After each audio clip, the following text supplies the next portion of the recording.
Afternoon, শুভ দুপুর। আমি অপুদির রান্নাঘর থেকে বলছি। আজকে কিন্তু দুপুরে লাঞ্চের মেনু কি হচ্ছে সেটা তোমাদের সাথে দেখাচ্ছি। আজকে করব পনির দিয়ে আর কি পটল আলুটা সেদ্ধ করতে বসিয়েছি। পটল আলু দিয়ে পনির দিয়ে একটা তরকারি করব নিরামিষ। আর আম কেটে রেখেছি, আমের টক ডাল করব, এখানে মসুরির ডালেরই। আর করব ভেন্ডি আলু পোস্ত। ঠিক আছে, এই হচ্ছে আজকে দুপুরের লাঞ্চের মেনু। আর তোমরা কে কী করবো একটু শেয়ার করো। আর আমার ব্লগটা যদি ভালো লেগে থাকে লাইক, কমেন্ট, সাবস্ক্রাইব করো। নমস্কার।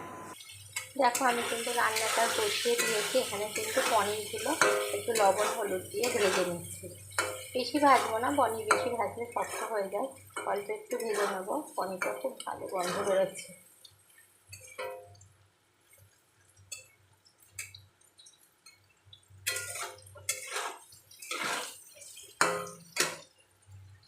পনিরটা ভাজা হয়ে গেলে তারপরে পটলটা ভেজে নেব।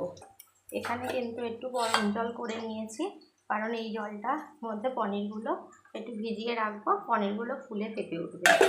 পনিরটা ভাজা হয়ে গেছে। দেখো, পনিরটা কিন্তু এখানে গরম জলের মধ্যে ভিজিয়ে দিয়েছি। তারপরে পটলটা কিন্তু কড়াইতে দিয়ে দিলাম।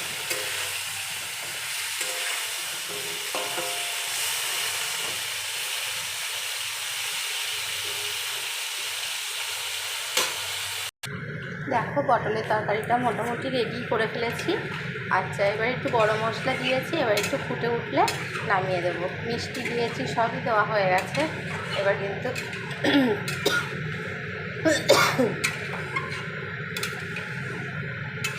পনির দিয়ে আলু পটল দিয়ে একটা রসা।